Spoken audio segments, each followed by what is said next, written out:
Halo semuanya, apa kabar? Hari ini kita bakal ngebahas sesuatu yang fundamental banget, yaitu fondasi paling penting buat bisnis Anda. Apa itu? Menemukan karunia dan passion unik yang udah Tuhan kasih.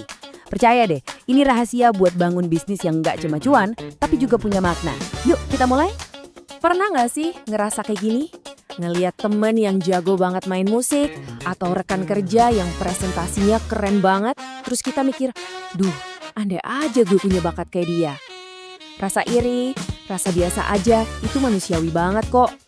Tapi hati-hati, perasaan ini bisa jadi jebakan yang bahaya. Dan di zaman sekarang, perasaan biasa aja ini tuh kayak disiram bensin, makin berkobar gara-gara media sosial. Psikolog Batang punya istilahnya loh, compare and despair. Artinya, membandingkan diri, lalu jadi putus asa. Ini nih kenyataan pahitnya. Kita buka Instagram, TikTok, atau apapun itu, dan yang kita lihat adalah panggung kesuksesan orang lain. Pencapaian mereka, liburan mereka, keluarga sempurna mereka. Kita nggak sadar, kita lagi ngebandingin highlight reel mereka sama ya kehidupan di belakang layar kita yang isinya penuh perjuangan dan kesalahan. Akibatnya, kita jadi buta sama karunia luar biasa yang sebenarnya udah Tuhan tanam di diri kita masing-masing. Metafora ini keren banget sih buat ngegambarin solusinya. Coba deh bayangin sebuah taman.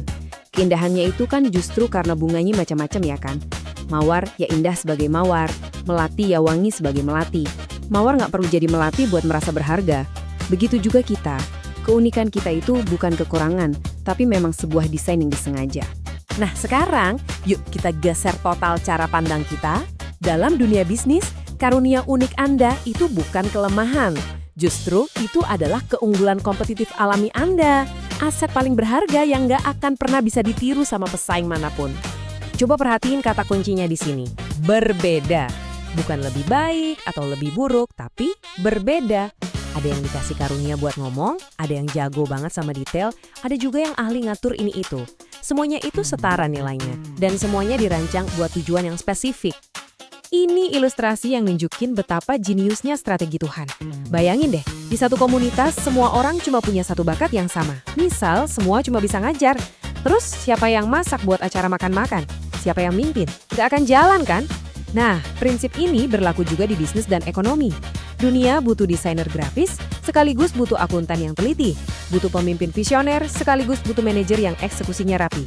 Justru karena karunia kita beda-beda, roda ekonomi bisa berputar. Pertemuan antara karunia dan passion ini adalah sebuah konsep yang dahsyat. Pakar kepemimpinan dunia, John Maxwell, menyebutnya sebagai zona kekuatan atau strength zone. Ini adalah titik manis di mana bakat alamiah Anda ketemu sama hal yang benar-benar Anda cintai. Kata Maxwell, disinilah potensi terbesar Anda buat sukses dan ngasih dampak. Ini salah satu hukum dari Maxwell, namanya hukum cermin. Intinya, dalam banget. Performa kita itu cerminan dari cara kita menilai diri sendiri. Kalau kita ragu sama kemampuan kita, gimana kita bisa meyakinkan klien atau customer? Percaya sama karunia yang kita punya, itu langkah pertama buat bisa nawarin sesuatu dengan penuh percaya diri. Jangan pernah remehin bakat yang kelihatannya kecil sekarang. Maxwell ngingetin kita lewat hukum potensi. Bakat itu kayak biji. Awalnya mungkin nggak kelihatan berarti.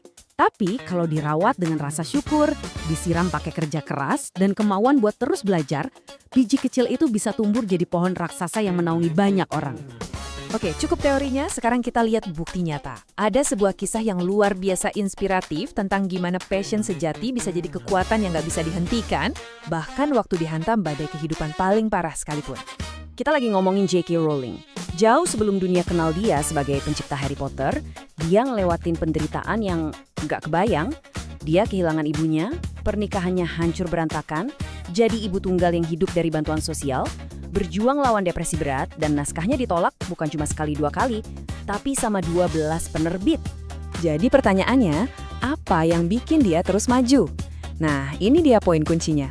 Dia terus nulis bukan karena dia yakin bakal sukses. Sama sekali bukan. Dia terus nulis karena cuma aktivitas itulah yang jadi pelampungnya di tengah lautan putus asa. Passionnya bukan hobi, tapi alat untuk bertahan hidup. Dan lihat hasilnya. Dari passion yang tadinya cuma buat nyelamatin diri, lahir sebuah karya yang terjual lebih dari 500 juta kopi di seluruh dunia. Kisahnya adalah bukti paling nyata. Ketika passion sejati diuji oleh badai, buah yang dihasilkannya bisa melampaui imajinasi kita yang paling liar. Kisah Rowling tadi benar-benar bikin merinding ya. Nah, sekarang waktunya kita bawa semua inspirasi ini ke langkah yang praktis yang bisa Anda lakuin hari ini juga. Yuk kita mulai petakan panggilan bisnis Anda. Oke, ini tugas praktis buat Anda hari ini. Ambil pulpen dan kertas atau buka notes di HP. Pertama, tulis 10 skill Anda. Apa aja?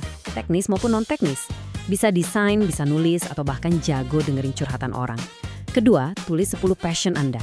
Hal-hal yang kalau Anda kerjain, rasanya waktu tuh cepet banget berlalu. Nah, langkah paling penting, cari irisannya. Di mana skill dan passion Anda itu ketemu, coba lingkari 3 kombinasi paling kuat. Itulah titik awal Anda.